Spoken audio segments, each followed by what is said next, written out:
Well, welcome back. I got so excited, I almost cheated you out of your break. As I was doing before we went up for break, I wanted to introduce Dr. Meredith Greene. Meredith Greene is an assistant professor in the Department of Medicine, Division of Geriatrics at the University of California, San Francisco. Board certified in internist, as well as a geriatrician and American Academy of HIV medicine specialist. Her interest is in improving healthcare for vulnerable older adults. And we've already heard 50% of those living with HIV are over 50. Dr. Greene is interested in the intersection of HIV and geriatric medicine and understanding how to improve care for older adults living with HIV. Specifically, her research is focused on functional impairment, multiple medication use, and geriatric syndromes in older HIV-positive adults. Really excited to hear your talk. Dr. Greene, take it away. Great. Thank you so much for that introduction. So these are my disclosures. So we only have 25 minutes to talk about caring for older patients with HIV. And in this 25 minutes, we're going to talk about elements of geriatric assessment using the 5Ms framework. And using the 5Ms, we're going to talk about some practical assessments for cognitive impairment and falls. And then I've been asked to talk specifically about how to ask and assess and address social isolation and loneliness. And since we have limited time, if you have signed up for the breakout sessions, we'll be able to talk much more in depth later. So first up, we have an audience response poll. This is a yes/no question, so we'll go quickly through it. But just out of curiosity, how many people or have you referred any of your older patients to a geriatrician?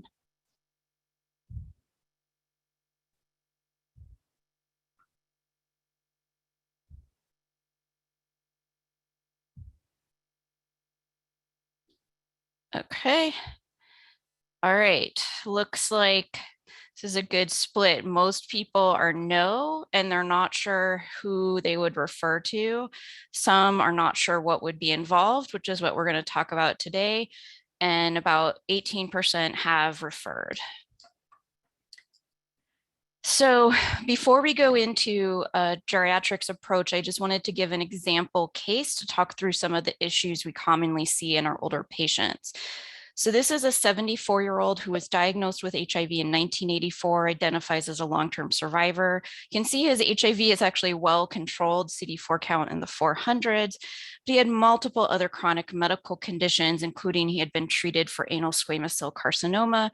He was taking 9 or more medications a day. He admitted in 1984 when he quit his job because he thought he was going to die. And he admitted feeling lonely and isolated because he had lost a lot of his friends. And he actually gave us this quote that when you got HIV in those days, it was a death sentence. That was what you expected. You would die. So to live even 5 years was a surprise to me. And I think just to reflect on that as we are in our 40th year of HIV/AIDS. So how can we use geriatric principles to help with the care of this case? So we're going to talk about the 5Ms, which are mind, meaning not just cognition, but also mental health, mobility, which includes mobility and function, falls, medications, which you just heard a whole talk about, so we're not going to go in depth in this presentation, and then what matters most. So how do you try to align what the patient's priorities is with your overall treatment plan? And all of this is within the M of multi-complexity, which we're going to talk more about because I think this is really at the heart of what we see with HIV and aging. Before we go into each of the M's, though, just to point out that these M's are actually in the current HIV guidelines. You talk about polypharmacy, mobility in the IAS guidelines, cognitive impairment, and hand, so that these things are already in our guidelines, and we can learn some practical tools for how to assess this. The other reason this is so critical is that while there's so much attention been paid to the risk for older adults during COVID-19 of death and morbidity, we're really seeing now the consequences of COVID-19, including the policies in place that have increased isolation seen a lot increase in mental health and substance use in the last year, and currently a decline in physical activity. Some of my patients have had difficulty keeping their caregivers. And what this ultimately has resulted in is a decline in cognitive and physical function, including falls. So to our first M, the multi-complexity, we know that people with HIV are at increased risk for other chronic diseases. And what that means for older patients is that they're often dealing with multiple chronic conditions. So this figure shows that multimorbidity was more common in the HIV positive group and that it increased with age, the black bar being 3 or more chronic conditions. We also know that people with HIV experience geriatric syndromes, potentially at slightly earlier ages. They're also dealing with complex psychosocial situations. So really the complexity is at the heart of their care. Just briefly about multimorbidity, the main point I want to make here is that you cannot approach it as just individual problems on the list. If you try to follow every single disease treatment guide for each individual disease, people will end up on more and more medications, which we see with polypharmacy, and that many of those guidelines were not meant for people with multimorbidity, but simply for a person who just had diabetes or just has COPD, and that the treatment of one condition can interact or cause harm to the treatment of another condition. I mentioned geriatric syndromes and part of the complexity. This was a study we did in San Francisco several years ago. Here, where people had a median age of 57 and a median CD4 count in the 500s, you can see that all of these different conditions, whether it was falls or having an abnormal cognitive screen or functional impairment, were quite common, with difficulties with IADLs and pre-frailty being in almost 50% of the group. We're going to talk more about some of the psychosocial complexities at the end, but I want to jump right into our second M, which is mobility. So you can ask about mobility. You can ask how far someone can walk without taking a break. Is their COPD interfering? Do they have pain that interferes? I often ask about going up and down stairs, depending where they live, and then asking just about daily activities. So is someone having difficulty getting up out of a chair because they have arthritis? Are they having difficulty with their finances or managing their medications, and there's some cognitive concerns? It gives you a lot of information about the patient, and also gives you some prognostic information as well. And this can be done by asking like this in subjective report, or you can also use objective measures. This is the short physical performance battery, which consists of balance tests, gait speed, and chair stand. So it's really getting at lower extremity performance. And you can see that in this figure here, this was in the ALIVE cohort in Baltimore of HIV positive and HIV negative drug users, that in this group who had an average age in 51, that the HIV positive group who had abnormal physical performance, this yellow line, had the highest overall 5-year mortality. So it does predict mortality, this tool that was originally developed in people in their 70s and 80s. And this tool could also be used to help if you're doing a fall assessment. So we're continuing with mobility, but I wanted to highlight falls. You can see across the board in multiple different studies, falls are very common amongst people living with HIV. It doesn't necessarily seem that they are more common than their HIV negative peers, although in the MAX study, there has been some data suggesting that balance problems are more common in people living with HIV. And you can see recurrent falls also common. And I highlight falls because, of course, osteoporosis is a consequence in people living with HIV and maybe from antiretroviral therapy. And so increased risk of fracture is a real concern when someone has a fall. So how can you ask about it? 3 questions. Do you feel unsteady when you're standing or walking? Do you worry about falling? And have you fallen in the past year? And I bolded the last one because you can simply just ask this. These are quick, but if you really are pressed for time, just ask, have you fallen in the last year? If the answer is no, then you can move on. But if the answer is yes, you are going to want to do some more assessments, and that might be the SPBB or the timed up and go. Looking at polypharmacy, which you've heard about.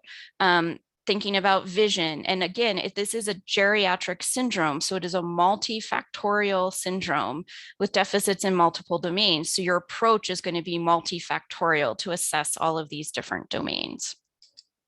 And then this, I know, is a very busy slide, but is here more for reference. All of this, those 3 questions are from the CDC study website. CDC is taking this on because falls are a public health crisis. 32,000 people a year die from their falls, and 30 some million older adults have a fall. You can access videos on how to perform all of these tests. And then depending on what you find on your assessment, you can develop a comprehensive plan. You can download these materials and they're very easy to access. So I want to move on to our next M. So we talked about multi-complexity. We talked about mobility. We're now going into our next M, which is mind. So thinking about cognitive impairment and dementia. So we often think about hand, which classically means deficits in executive function. You can ask about multitasking, often problem with attention. Sometimes people think they have a memory problem, but it's actually an ability to pay attention. Often slowing, some motor symptoms that can look somewhat like Parkinsonism. And it's a fluctuating course compared to a slowly progressive decline with Alzheimer's. But when patients come to see me, they actually often do not know about hand. They are always concerned about Alzheimer's. So I included in this table just an example of normal age-related changes versus Alzheimer's for context. So for example, missing a payment every once in a while is normal, but somebody who used to manage the finances and is no longer able to is a more concerning sign. And then really what's really important, again, this is a geriatric syndrome. Multi things can contribute to this. You have to look at other contributing factors, hepatitis C, other comorbidities, medications, substance use. In a busy clinic, how can you maybe assess this? Somebody comes to you worried about their memory or you're concerned about their memory. So the mini cog, which is asking 3 words at 1 minute and 5 minute and having them draw a clock in between, hasn't been formally studied in hand, but does include the clock draw, which gets at executive function. The MMSE I wouldn't pick. First of all, it's copyrighted. You're supposed to pay to use it, but it's actually not very sensitive for the domains affected by hand. The MoCA, which is shown here, is probably our best short test for HIV right now. It still, only has around a 70% sensitivity, but is probably better than the HIV dementia scale, which was good which developed in the 90s and is good at detecting very severe cases, but not as good at detecting milder forms of hand. And then there's a lot of efforts going into digital assessments right now, in part, and we can talk more maybe in the Q&A about, there is the MoCA you technically have to sign up and pay for right now. But again, this is multifactorial. So how can you start to address cognitive symptoms? First, CSF escape gets a lot of attention, but it's actually pretty rare. So you should really only consider it if someone is coming with a rapid progression of their symptoms and they're going to have focal neurological signs. If someone is not on ART, they should be, or if someone recently resumed, but it's been, less than a year, have them continue and see if their symptoms improve.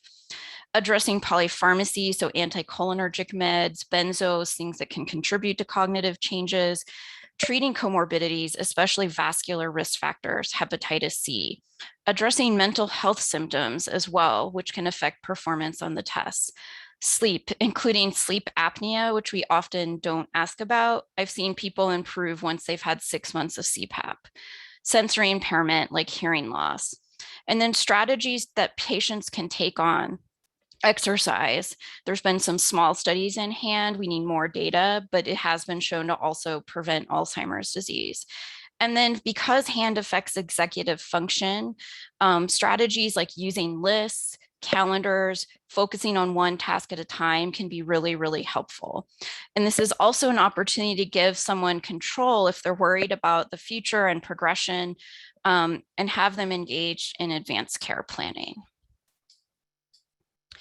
But mind is not just cognition, it's also mental health. And you have a whole session, and rightfully so, a whole session devoted to depression and mental health in people with HIV. But just to point out, and as illustrated by the picture here, for many long-term survivors in particular, they may have PTSD type symptoms. I've already heard a lot about the intersection of stigmas that people may be dealing with, whether it's HIV, homophobia, transphobia, racism, and now adding in ageism.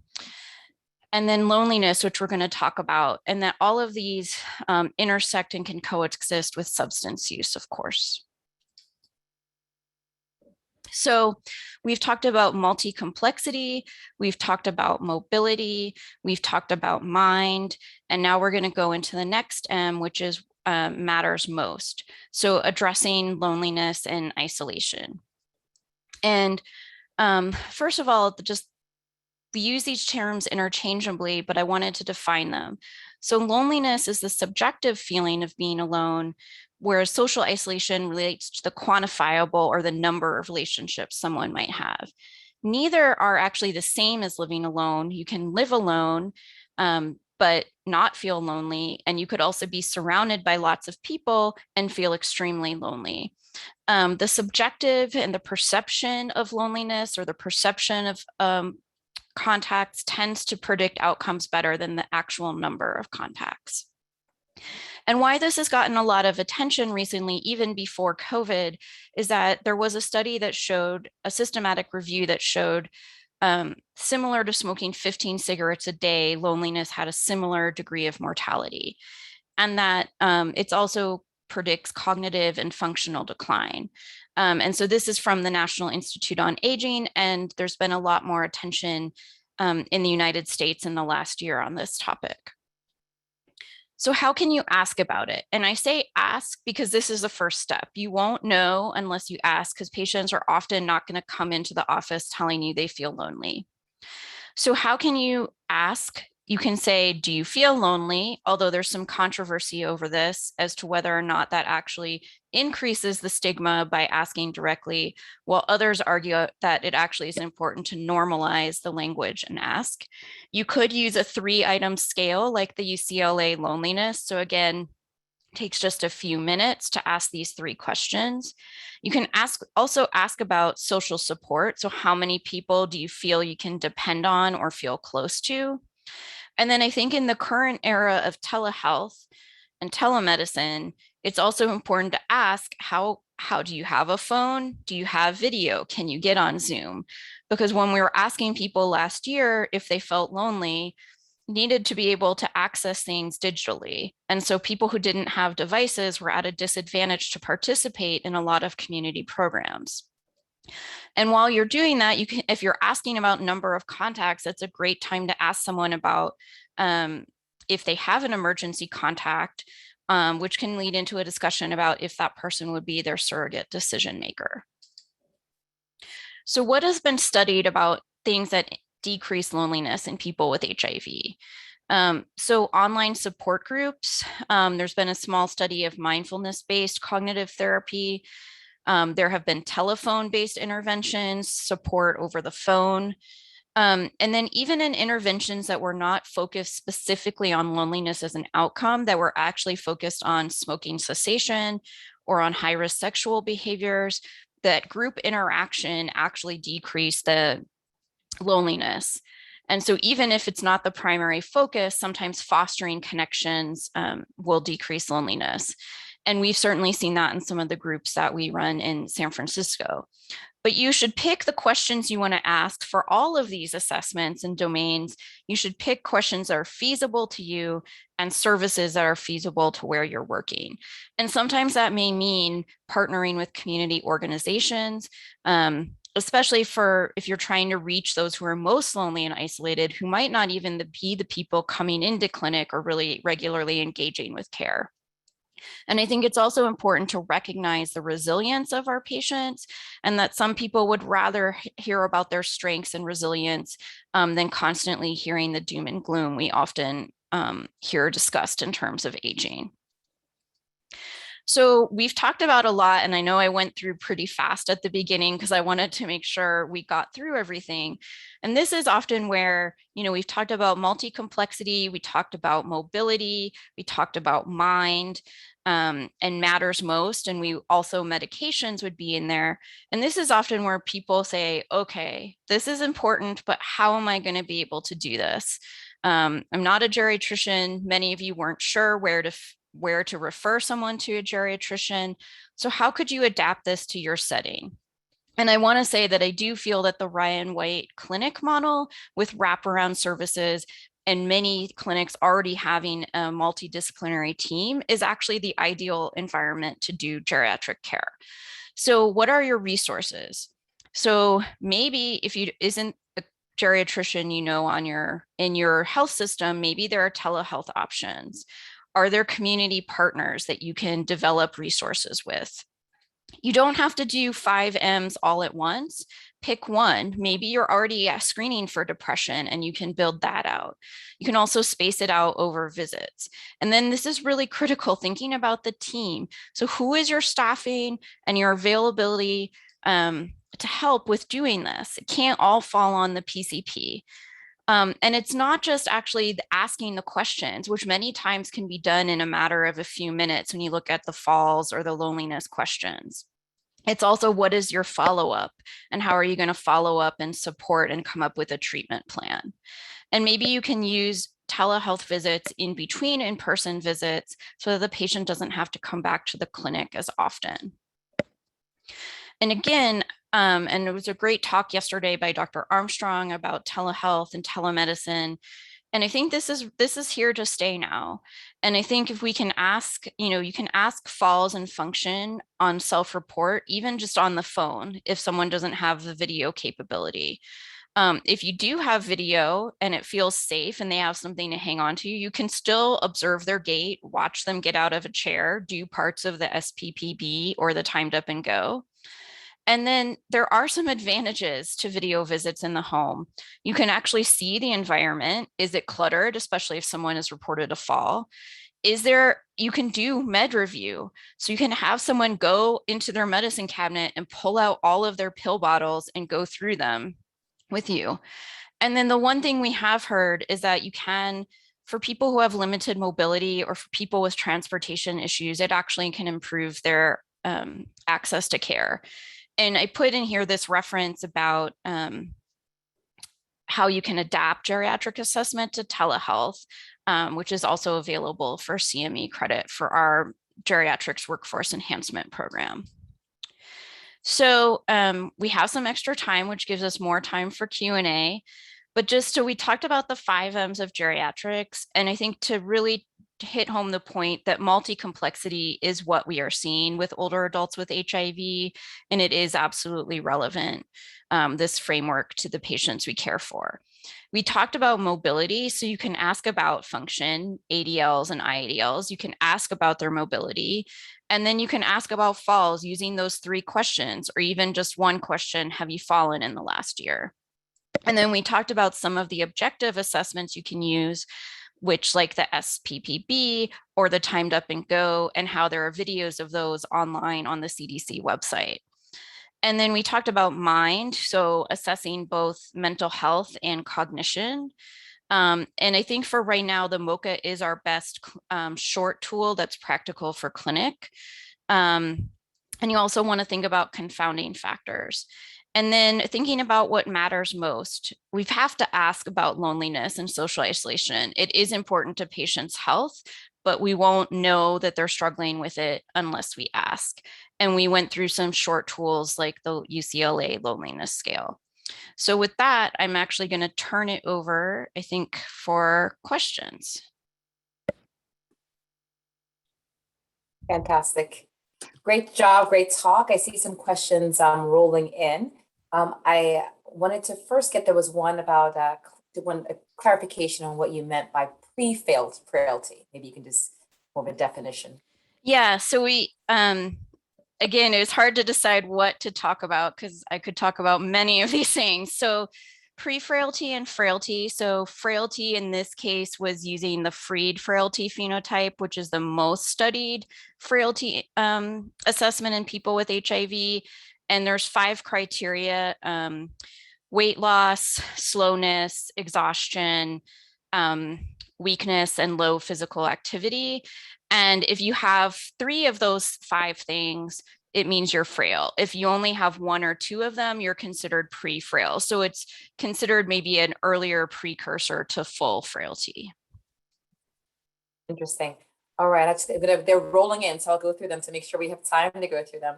One is, how useful is animal naming? For example, how many animals a patient can name in 60 seconds or so for cognitive assessment, dementia, no dementia, and it's cross-cultural and independent of education level. And is it fun? Yeah, so I'm not a neuropsychologist, but there are many different animal naming tools. And so the MoCA just has 3, but there are much longer. Language and naming doesn't always tend to be as affected by HIV as other types of dementia like Alzheimer's. So I don't know that I would pick just that. I would, and then absolutely, I think the bigger point is the cultural and education levels. So for the MoCA, you do give someone an extra point if they have less than a 12th grade education. It has been translated into other languages. So there are other languages, and if you need to take into context, if it's not someone's English is not the person's first language, because that will influence their performance. The MoCA has been studied in diverse groups of older adults, but still originally was developed in Montreal, which was in predominantly white populations. So I do think you have to consider all of that when you're scoring and using any of these tests. And then there's a question about, are there certain ARVs more CNS active that are favorable for patients that experience in hand?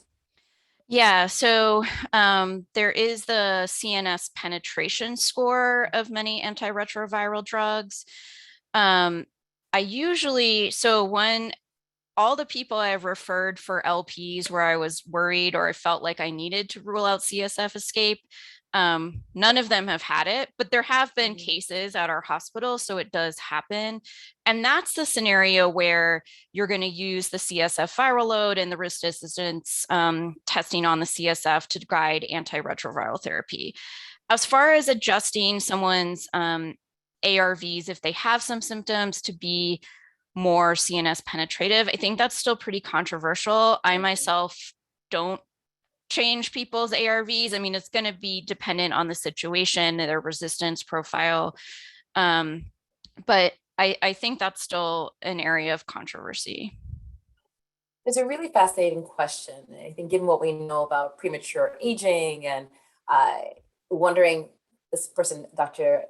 Antonia Altamore, is asking, at what age do you recommend starting these assessments given that premature appearance of geriatric syndromes in people living with HIV? I think it's a great question. Yeah, I think it's like the money question. I feel like I think this is something we're all trying to figure out.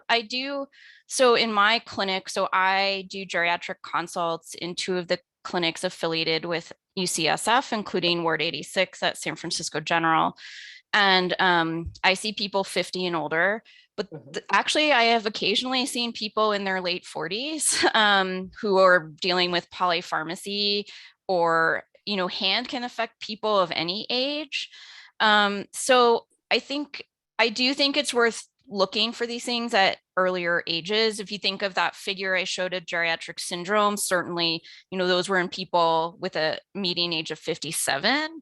So younger than the traditional 65 that we see in geriatrics, but 65 is also an arbitrary cut point. So I think of it more as what is going on with that individual. If they're having this complexity, which I think some of our younger patients do, I think it's worth using earlier ages, but more the function and other things, not so much a hard age cutoff. Yeah. So lots of comments on how great the talk was and that it was really actionable. So one of the questions that I see, and I should go back and say, was really struck by 80% of people not knowing who to go to or where to go to, et cetera, which speaks to we've got to get these resources out. Are there websites or things that people can point to? But one of the questions that individuals asking is, and then what? So you identify the hand, and what are we looking to do to interrupt the cycle? What should they be doing?